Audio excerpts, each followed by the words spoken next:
Hello, Manchester, and welcome to another edition of Girard at Large. I am your wearing my hat to protect against your seeing my hat head host, Rich Girard. Thanks for tuning in. As you know, you can find us online at girardatlarge.com, and you can find us on Facebook and Twitter, also at Girard at Large, where we encourage you to like us and to follow us. Why? Well, especially on Twitter, we find ourselves to be somewhat amusing.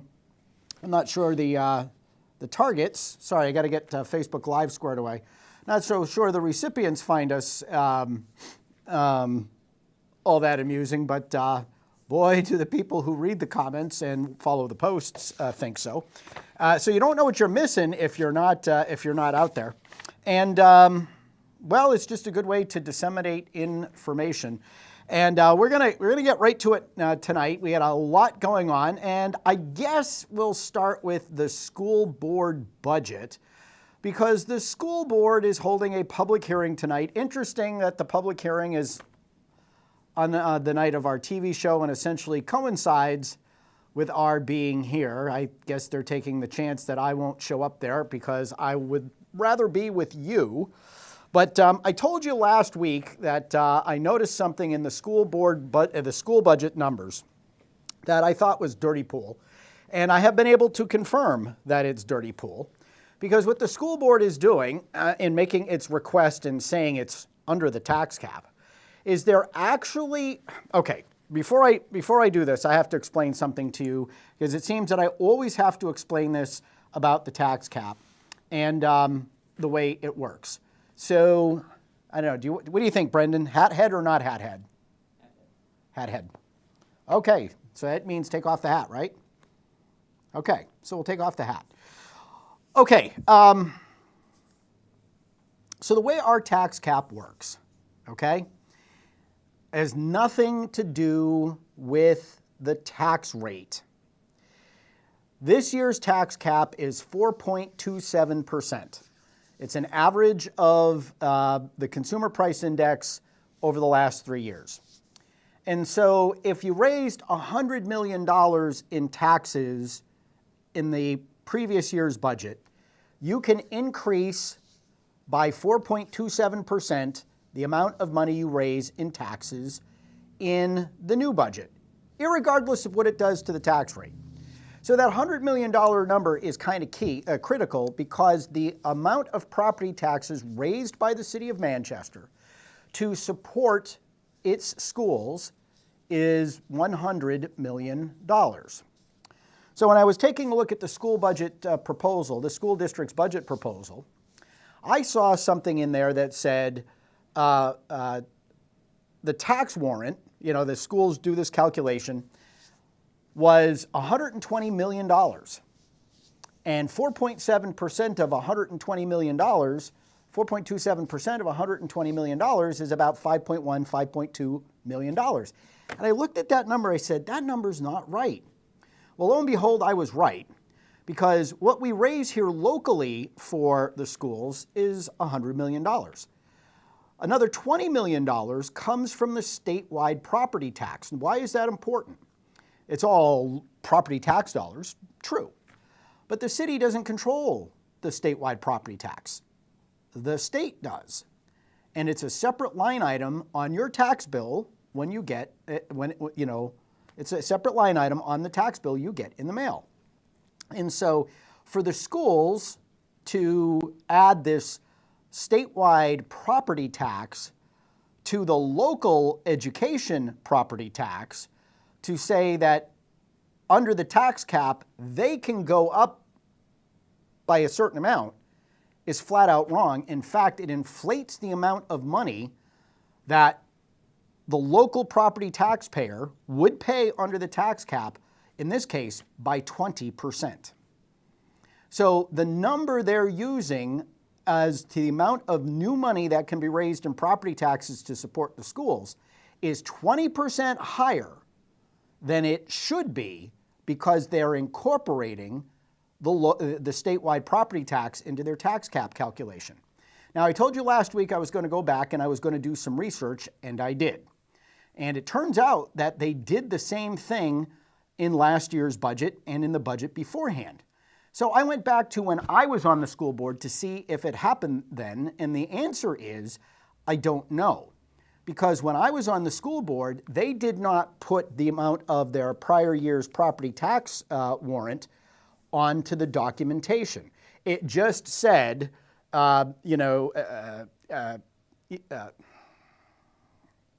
just said tax revenue, something like that. Now, I never thought, to be perfectly honest with you, and you see, when I make mistakes, I let people know, or when I didn't catch something, I don't pretend it didn't exist. When I was on the school board all those years, it never occurred to me to question whether or not their tax cap calculation included the statewide property tax, because it's just so fundamentally dishonest to include that in a local property tax cap calculation. It never crossed my mind. And last year, I have to admit that when I was working with Alderman Cantor, Alderman Morgan until Jay pressured him out, and Alderman Vincent in Ward 11 to come up with a budget that actually didn't raise taxes. I saw the number. I forget, it was like $118 million.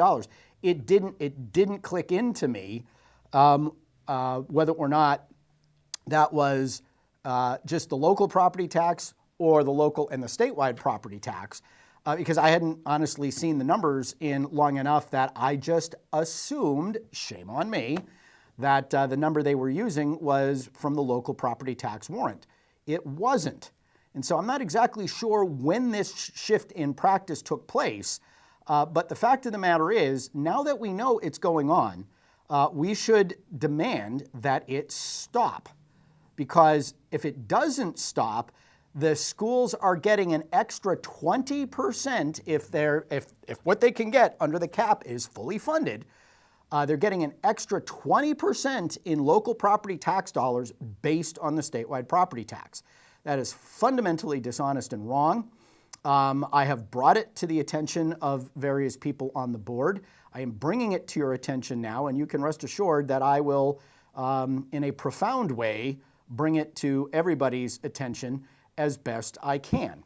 And so why is this ultimately important? Well, the truth of the matter is that the way we do the budget, the way the tax cap is written, it doesn't say that the schools get a tax increase based on the amount of money in the amount of property tax revenue, local property tax revenue that is raised for the schools, and the city only gets to have it. In fact, during Ted Gatsis's time as mayor, it was not unusual for him to take every penny available under the tax cap, whether it was for police and fire, or the city side of the budget or the school side of the budget, and shift it all over to the schools. In fact, he did it so many times that people like Alderman Cashin and former Alderman Pappas, Alderman Hirschman, and former Alderman Nick Pappas, who's managing Jay Ruais' re-election campaign. The guy who wasn't sure, not thinking about running for re-election. His chief of staff, quietly leaves the office, doesn't tell anybody what they're doing back in late October, early November, when he started running Ruais' re-election campaign. So the guy who's giving all of these interviews saying, I'm not focused on whether or not I'm going to run right now. I'm not focused on that. I got work to do. I got the clock ticking in my office. This is how much time we have. Focus, focus, focus. Good policy is good politics. Yeah, well, just another one of those little white lies, little deceptions that make him look like he's something other than what he is.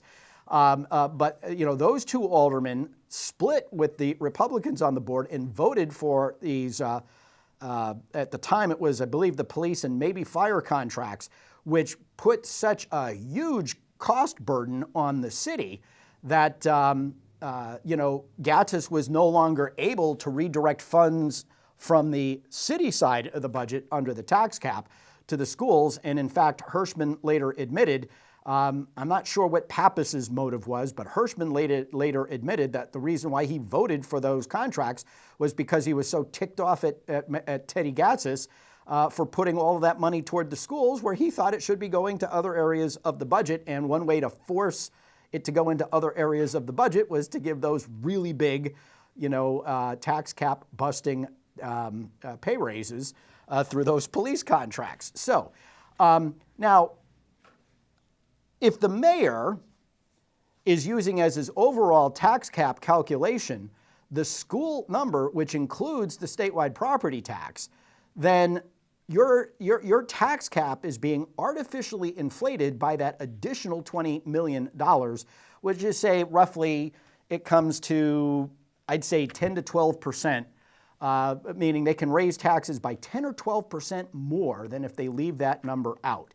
And frankly, looking again at the tax cap, and I'm not going to read it to you, the language is kind of tricky, but there isn't really a mayor who has applied the tax cap as it's written.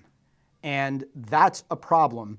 And when people like Jay Ruais, hey, we could have raised taxes by 5.36%, but we only raised it by 4%, and we came in under the tax cap by more than any, mayor in history. Well, when you have some mayors that are dealing with tax caps of 1.2%, it's kind of hard for you to say that, it's kind of hard for them to come in any lower than the tax cap than you did, because you had the biggest tax cap in history, and you raised taxes by more than any other mayor under the tax cap. So, don't give yourself too big a case of tennis elbow, patting yourself on the back, because frankly, the way the budget was done, and then of course, we have the whole, another $6.5 million going to the schools after the budget closes. Does that conform to the tax cap? I'm really not sure that it does, but even if it did, that $6.5 million could have given the residents of the city of Manchester, could have cut that almost 4% tax hike that you got by about 80%, which means instead of 4%, you could have had a tax increase of under 1%. But no, the man who promised never to raise your taxes, be fiscally responsible, prioritize spending, and finally give you a tax cut, gave that opportunity away. So there you go. Now, other items on the school budget. The schools have not done anything that I can see in their budget or in their operations to come into compliance with President Trump's executive order that essentially says, look, if you're spending money on DEI programs in the schools, you are not going to get federal funding. A lot of people think that's just aimed at colleges. It is not. It is also aimed at schools on the local level, including including public schools. So our government-run schools here. And the Manchester School District may, like some, be relabeling what they call things, but they're still in the titles of several people in the administration, references to equity, diversity, equity, and inclusion, which, if we're going to be honest, is really it's a racist scheme that has done nothing to improve academic performance. All it's succeeded in doing is labeling all different kinds of kids as being part of all different kinds of groups, and has led directly to this discussion about oppressors. Look, they teach critical race theory. Teachers are trained on it. There is all kinds of garbage going on in the school district. I have to go back and find the documents, but there were documents that the school district showed at one point that they could be spending as much as $3.7 million on diversity, equity, and inclusion initiatives within the school district. Well, at a minimum, we get about $30 million, including school food nutrition dollars from the federal government. And if the Trump Department of Education, which now has Linda McMahon, for those of you who are WWE fans, Linda McMahon is the commissioner. She passed the Senate today, I believe it was yesterday or today, as did Kash Patel. So there could be a very directed effort by the federal government to withhold federal funding from school districts like ours that have gone,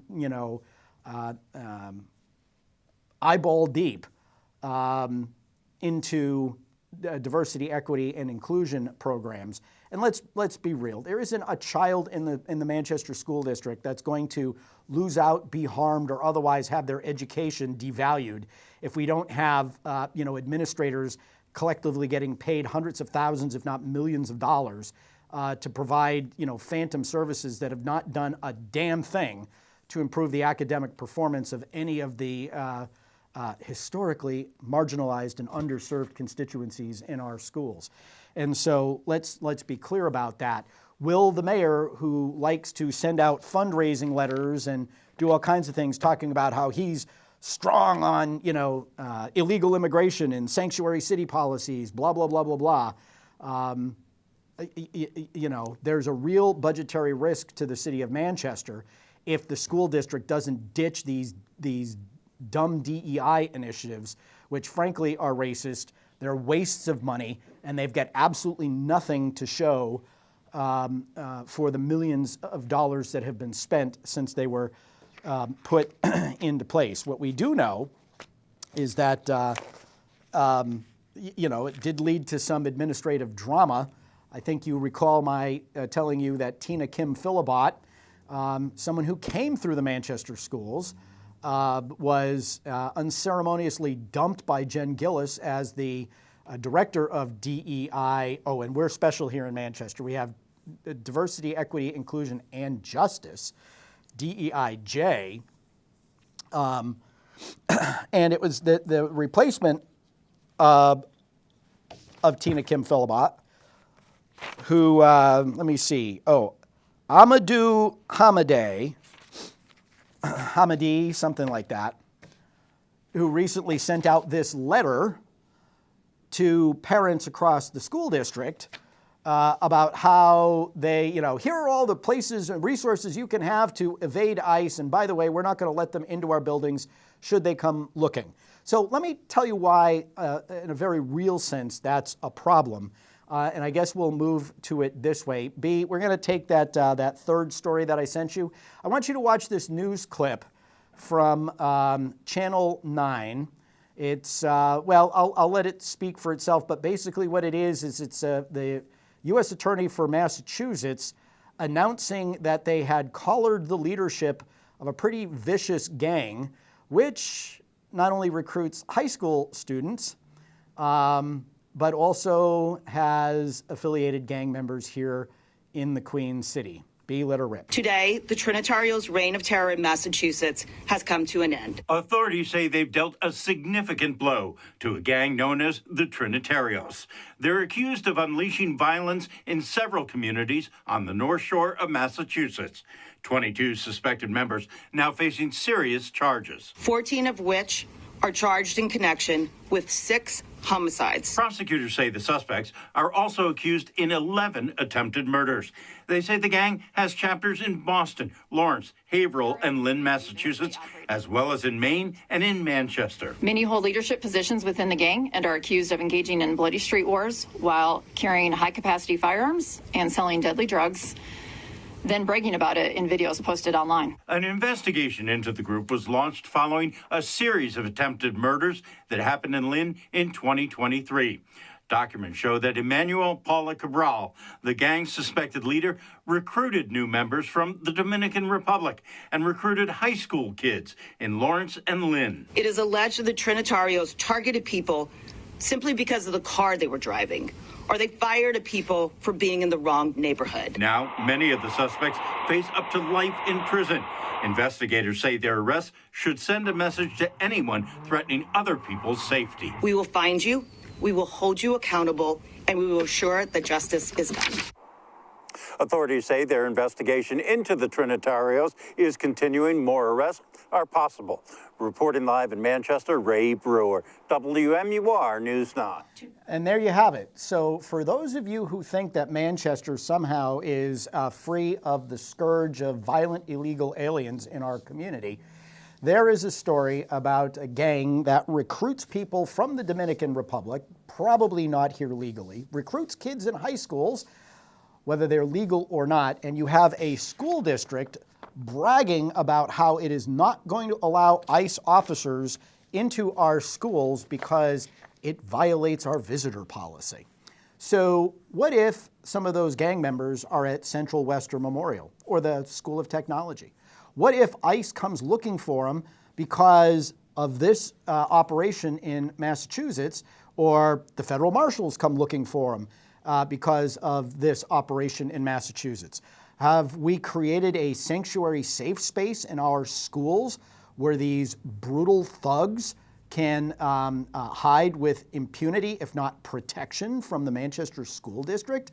Meanwhile, after a citizen came and praised the superintendent of schools for sending out that letter, there was not one word from Mayor Jay Ruais, who recently sent out a letter, among other things, a fundraising letter that said, we have also stood squarely behind our men and women in law enforcement and against illegal immigration.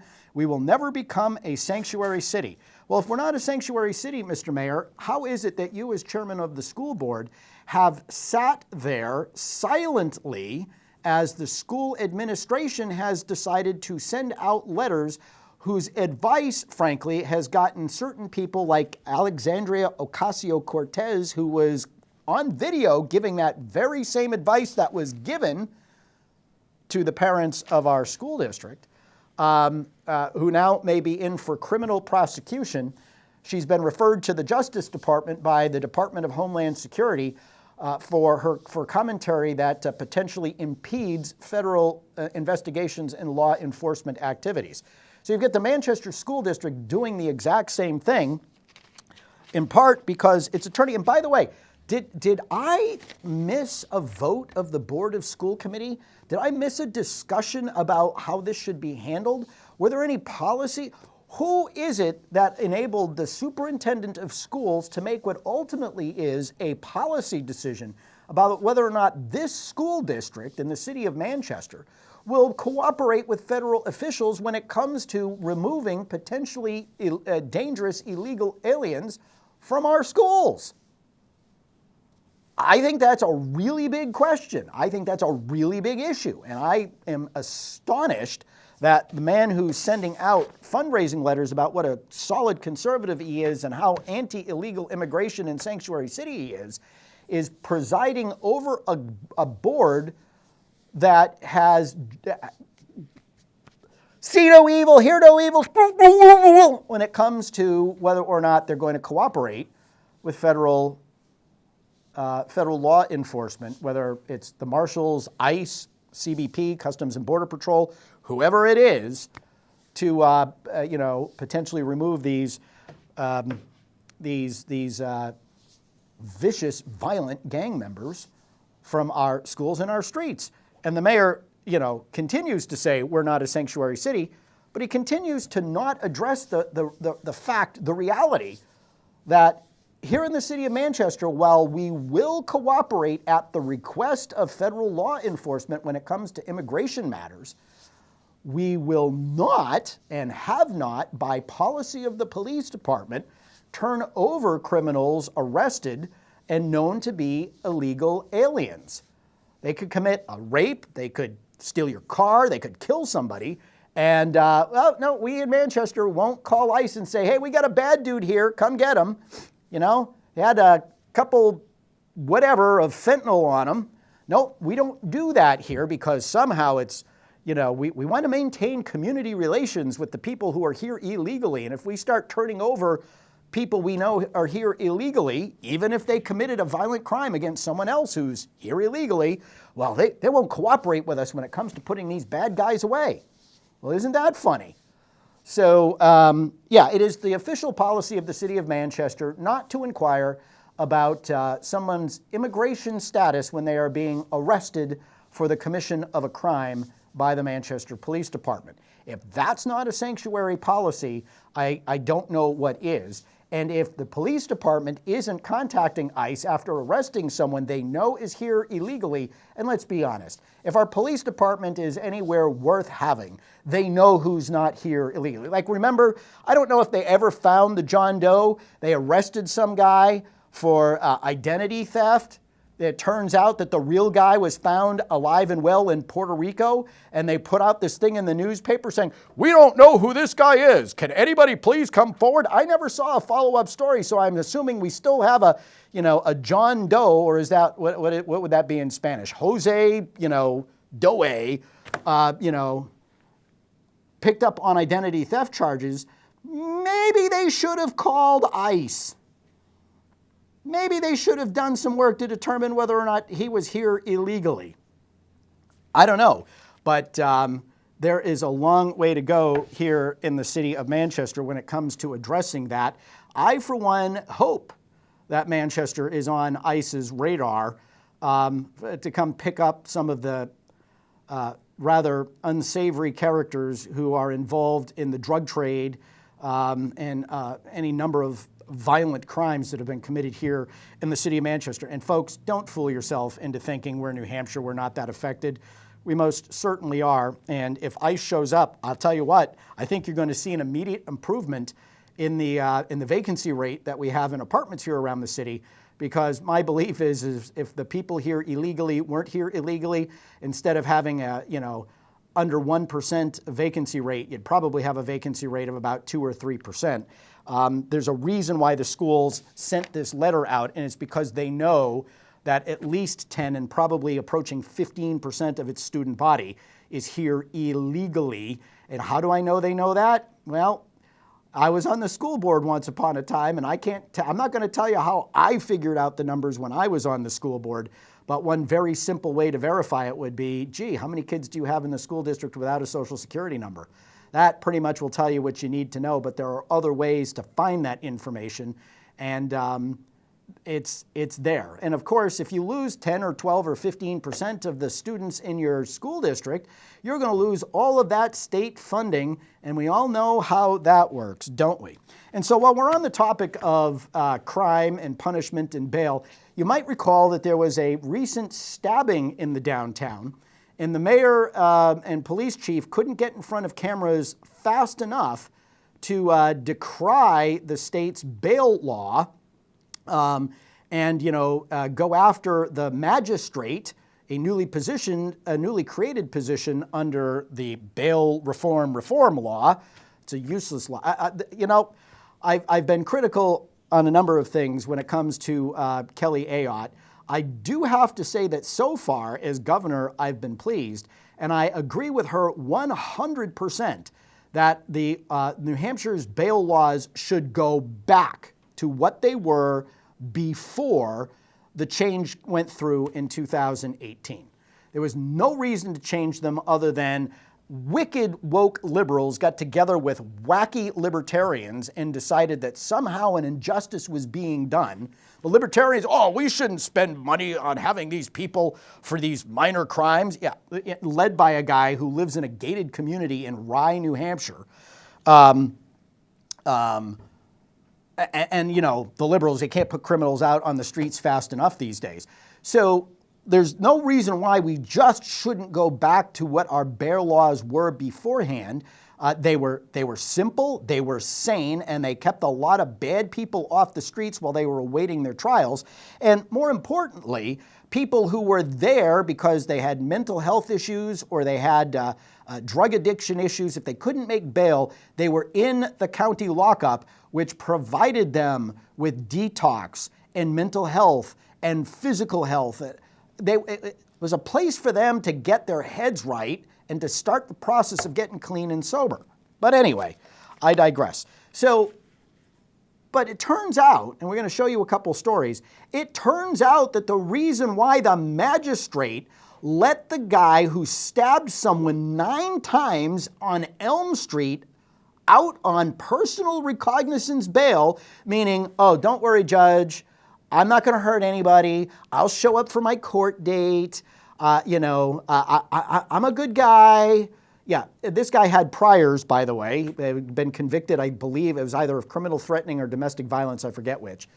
But the reason why, and we're going to show you the story where everyone's outraged, and then we're going to show you the story about what came down, and then, the reason why the magistrate didn't hold him on PR bail is because the police department, when asked what they wanted, said, we'd just like him to come down to the station so we could book him. They didn't ask that he be held. They didn't argue that he was a threat to the public and should be held. And so the magistrate went, okay. Let's run the first one.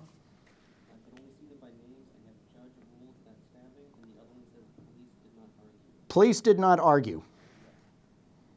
All week, News 9 Investigates has been digging into the fallout of a magistrate's decision to release a stabbing suspect with no cash bail. Well, now we've learned police did not act on their chance to argue for that suspect to be held in jail. WMUR's Ross Keshke joining us live in the newsroom with what amounts to a missed opportunity, Ross. Yeah, Steve, that stabbing happened in downtown Manchester Friday evening. A magistrate's decision to release that suspect the following day with no cash bail, sparking a lot of criticism and debate over New Hampshire's bail laws. Now News 9 Investigates has a recording from the courtroom on Monday that shows Manchester police had an opportunity to argue for that suspect to be held in custody, but didn't.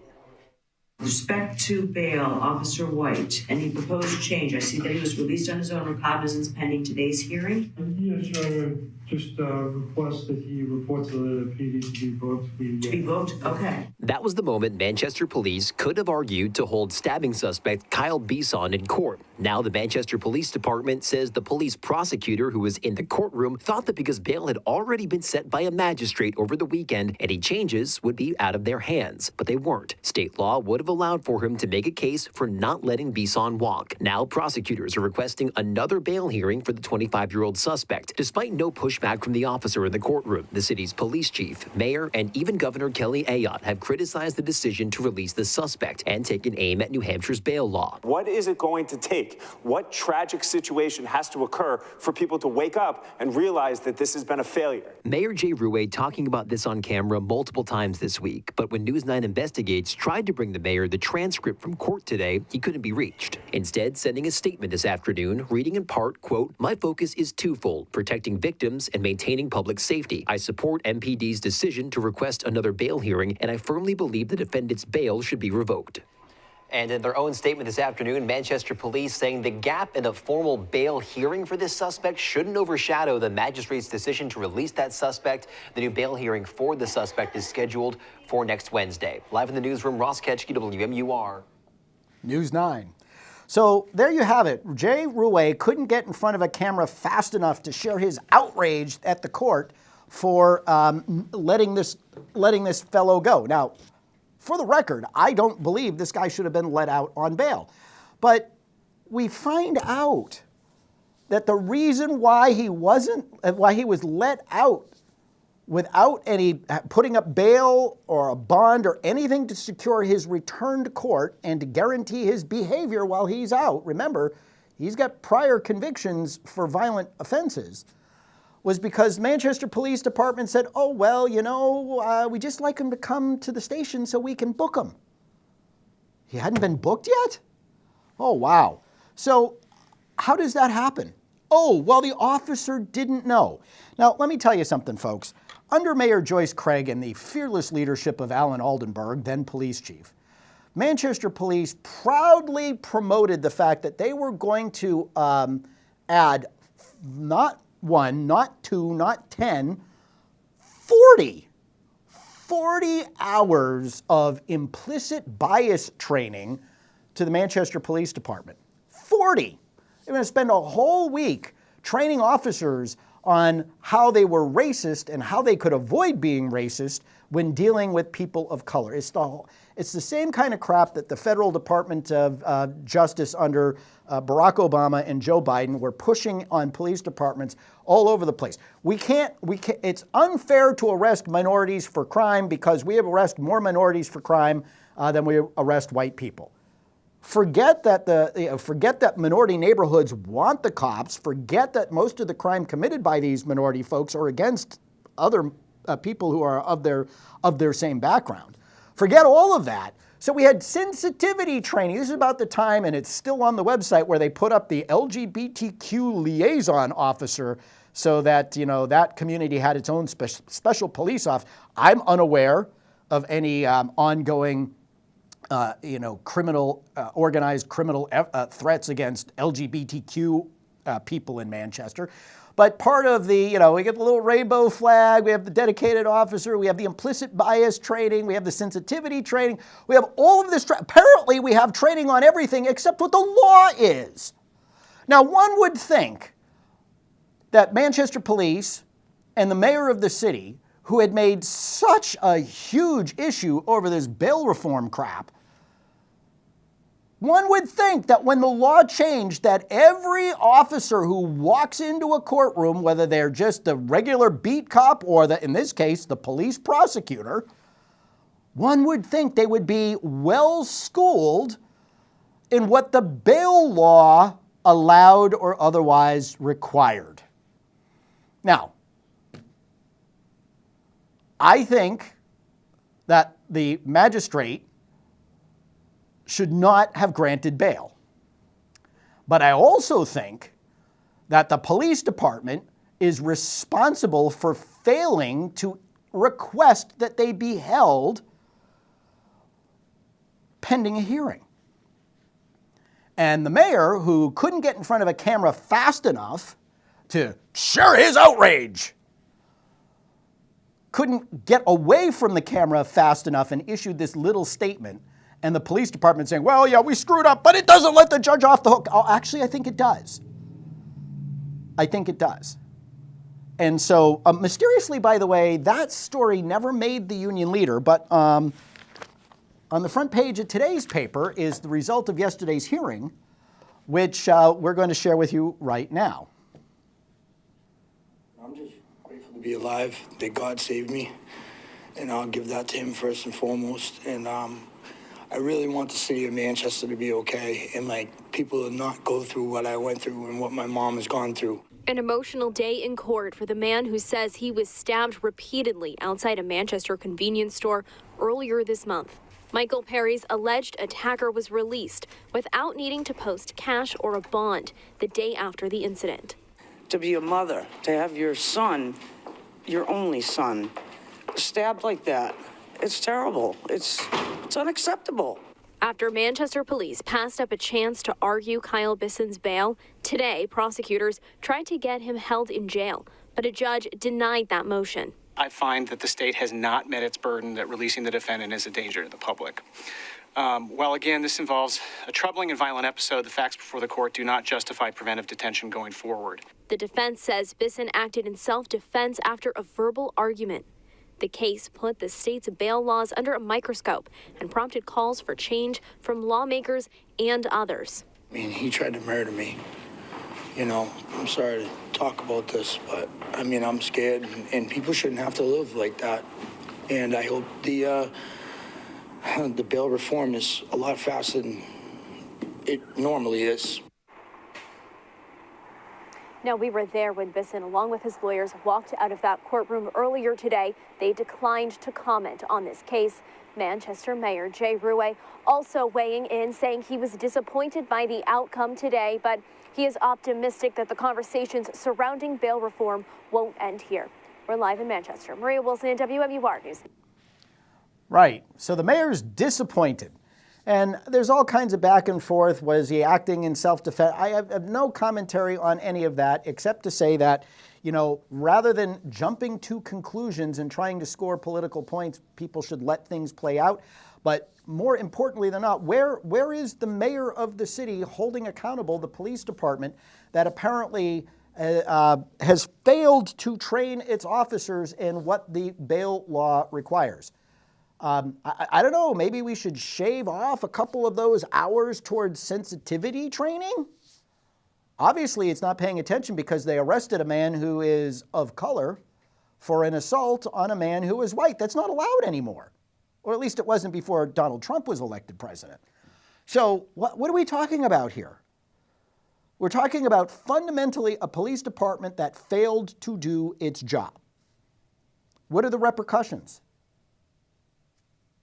And it's not just this. I mean, you know, a while ago, I shared with you video taken by a member of this audience on the Piscataquag River Trail. They were biking and they took video and photos of kids who were graffitiing the hell out of that trail, the bridge in particular. So the guy calls the Manchester Police Department to show him the video so they can go pick up the hoodlums who did it, and the cop said, well, even if it were against the law, we wouldn't do it because there was no damage done to private property. Well, it just so happens that when I was an alderman, I wrote the anti-graffiti ordinance in the city of Manchester, and I know exactly what it said. So what I'm trying to say here, folks, is that your police department, and we all respect what the cop on the beat does. Okay? I don't mean to take away. I know it's a dangerous job. I get it. But we have leadership in the police department, and we have had leadership in the police department for all too long that has put political themes ahead of public safety. So when you have police officers showing up and saying, well, even if there was something we could do about it, we wouldn't, because the ordinance is clear that defacing any public or private property is a violation. You get arrested. You could go to jail for that. You could pay a $1,000 fine for that. It's part of this penalty-free environment that we live in now. And you wonder why things in the city of Manchester have gone to hell in a handbasket. And the mayor likes to talk about how he's with law enforcement. Well, to me, if being with law enforcement or any other department means turning a blind eye and not holding them accountable for things like that, for things like this, you're not really for law enforcement, because all you're doing is letting violent people back on the streets that are going to be a threat. And we've seen that over and over and over again with this bail reform, going to be a threat to the public and ultimately to law enforcement officers that have got to go and rearrest them. There have been a number of gaffes, by the Manchester Police Department in recent years that... You're not doing anybody any favors by turning a blind eye to incompetence or whatever you want to. How do you explain this? How do you explain this? So no, we gotta make a villain. We gotta make a villain of the police department of the magistrate. Again, I disagree with the magistrate's decision, but if you're the magistrate and you're asking for recommendations and the only one you get is, can you imagine if she said, you're an idiot. I'm going to bring this guy in. The police department didn't say they were a threat. What are you supposed to do with that? If you're now, I'm not sure what, we probably couldn't see it because there's a glare on the screen. Well, actually, I'm talking about my Facebook Live people. But, I saw the video where the guy ran after the guy who's on the ground and just started hammering him with a knife. Seems pretty violent to me. I don't know how the state failed to reach that burden, but we weren't given all of the facts in the news story about what the, about what the defense presented. We don't know, but what we do know shows that the city of Manchester is not blameless in this. And I think it's high time that that department start focusing on its job, which is not implicit bias training. It's not sensitivity training. It's not LGBTQ training and liaisons. It's here are the laws, here are the ordinances, here's what you need to know to do your job. And yes, to the degree that you have to understand cultures and this, that, or the other thing, or understand how to de-escalate a situation, et cetera, Manchester's got a lot of good cops. I don't mean to suggest otherwise, but the fact of the matter is the focus of that department is in the wrong place, and it has been for a while. And to be perfectly honest with you, I'm not sure. I mean, I had an incident which I've talked about here. I've had many incidents, that I could talk about with the Manchester Police Department. Like, at 3 o'clock in the morning, the screaming drunk lunatic outside threatening to kill people that had 4 cruisers and 6 cops show up for an hour, and their answer to it was to put her in a cab and send her over to a friend's house at Bass Island. Well, don't worry. They were back the next week when she was threatening to kill people again, only she tried this time, and they arrested her, and she went to the clink. You call for a police report because your insurance company is giving you a hard time, and the person who rear-ended your wife had stolen the car and was driving on a suspended license. The cop didn't even issue a ticket. There was no report for us to give to the to the insurance company. I mean, what is going on And why are people not demanding answers and holding this accountable? The other thing, right? I told you about this New Year's Eve. Some guy collapses in front of me while I'm walking to church, and I'm on the phone trying to help the guy, and the cop doesn't like my attitude, so it took 15 minutes because of that cop hanging up on me, not once, but twice. The second time, after I talked to the fire department, they put me through to the police department, did 911, so we could give them an update. He hung up on me again as the guy collapsed in front of me a second time because he didn't like my attitude or my tone of voice. It took him 4 months to investigate it, and then I got a letter saying appropriate disciplinary matters are being taken, or some such bull crap. And that's that, okay? They won't tell me anything. I know the guy's dead. You know how I know the guy's dead? I was walking back from church. There were 2 other officers where his bicycle was, the dead guy. They were investigating. Well, if the guy was alive, there'd be nothing to investigate. But when you ask the police department about that, they're like, we can't talk about it. It's they've got privacy rights. The victim has privacy rights. Does the victim have privacy rights, or maybe the police department doesn't want any information out there so it doesn't get its ass sued off because the horrific performance of one of its officers in a crisis with somebody who is trying to help. And finally, I got fed up and I called the fire department directly. Thank God I remembered the number. And they walked me through getting started on CPR and trying to help the guy. I gave it like CPR for 5 minutes before the ambulance even showed up. It was just horrifying. And it's like, folks, you want to be proud of your police department and you want to respect what they're doing, but you got a guy in Oldenburg who was intentionally not enforcing the winter parking ban and intentionally not doing what he could have done during snow emergencies to get cars towed off the street because, well, then they magically came up with $250,000 for him to assign officers to do extra detail duty because, when you're working the overnight shift, there's an awful lot of crime taking place in the middle of a blizzard. Just like they couldn't find their way clear to clear the parks of all the vagrants and all of the crap that they were doing to destroy the downtown until they magically got $500,000, the mayor says, from another program. No, it was ARPA dollars, $500,000, and then they sent people out there on extra detail. These wires have got to go, son of a gun.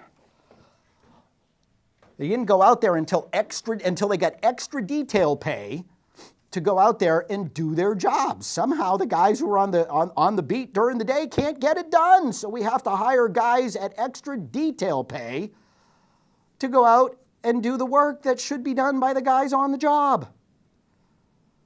Oh, and by the way, have you driven through any of the streets in the center city, the inner city, or the west side? Cartier Street, Dubuque Street, Rimmon Street, Heavey Street, Notre Dame Avenue, Orange Street. Folks, there is no respect for any of the city's rules because there's nobody enforcing them. Back in the day when it used to be odd, even every night, right? If it was going to be an odd number day when you hit midnight, when you woke up in the morning, you parked on the odd side of the street. Going to be an even, when you woke up in the morning, going to be an even number day, you parked on the even side of the street. Well, thanks to Ward 2 Alderman Ron Ludwig, we got rid of that, and now it's odd, even month. Well, before all that happened, the police department, or the city, would send out notices advising people that the winter parking rules were going to go into effect and what they were. And it used to be that the Manchester Police Department on its midnight shift would go out and at first would put warnings on people's windshields to make sure that they knew the winter parking rules were coming and what they were. And after those warnings got dropped on their windshields, then tickets got dropped on the windshields for violating the winter parking rules. Anybody driving around the city today now knows why those rules exist, because you have multiple streets across this city, including ones near a nursing home, where it would not be possible to get a fire truck or an ambulance through the street because they have been so badly narrowed. Why were they narrowed? Because clearly when the plows came, they didn't have any place to go. And, you know, part of the reason for having the odd even is so that you can have one side of the street where you can clear and push back the snow. That's not being done in the city, probably because the highway department says it doesn't have it in its budget. But clearly, for anyone who drives around in the morning, listen, how many days does a car need to be covered with snow and surrounded by a snowbank before the police department realizes that they should be towed away? Of course, if the police department were in the neighborhoods to see that, they probably would ticket it and tow it away. There was one that got red tagged out in front of, or orange tagged out in front of Liberty House. It was there for 4 days before they, with the red stickers on it saying it's going to be towed before they actually did it. So you've got entire streets where cars haven't moved. They're on the wrong side of the street. Even if the city wanted to go through and plow, it couldn't unless it was going to tow them away. But I guess we're not putting any extra detail pay together so that they could go out and do this. It's ridiculous. It's ridiculous. And meanwhile, you've got a mayor with the rose-colored glasses. Folks, I just have to read this because it's just so dishonest. On homelessness, we have prioritized the enforcement of the law. Well, as long as you've got extra detail pay to do it, I suppose. And have they really? They've implemented 15 separate initiatives to address homelessness. You know, it's just like he keeps saying, well, I started in a $10.7 million hole with the last budget, but he never identifies what was in that hole.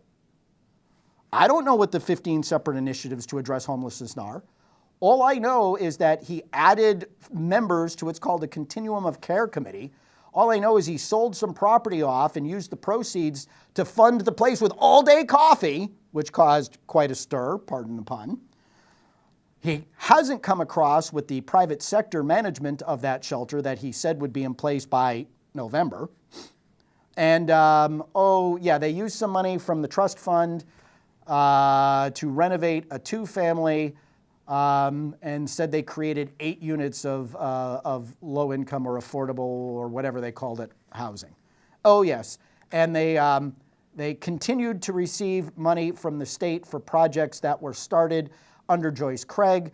And when the parking lot projects at the Hartnett lot and the Pearl Street lot imploded, meaning they lost all of their private sector market rate housing and are being turned now into exclusively low-income housing developments, because that's exactly what you want in your city, is clusters of government subsidized low-income housing. I don't know what those 15 things are. We've already gone over his standing squarely behind our men and women in law enforcement and against illegal immigration. We will never become a sanctuary city unless they're hiding in the schools or unless the police department, because it's not its job to check into the immigration status of anybody it arrests, they're not contacting ICE to say, hey, we have a bad guy, come take him out of the country. These efforts have resulted in Manchester becoming the hottest housing market in the United States.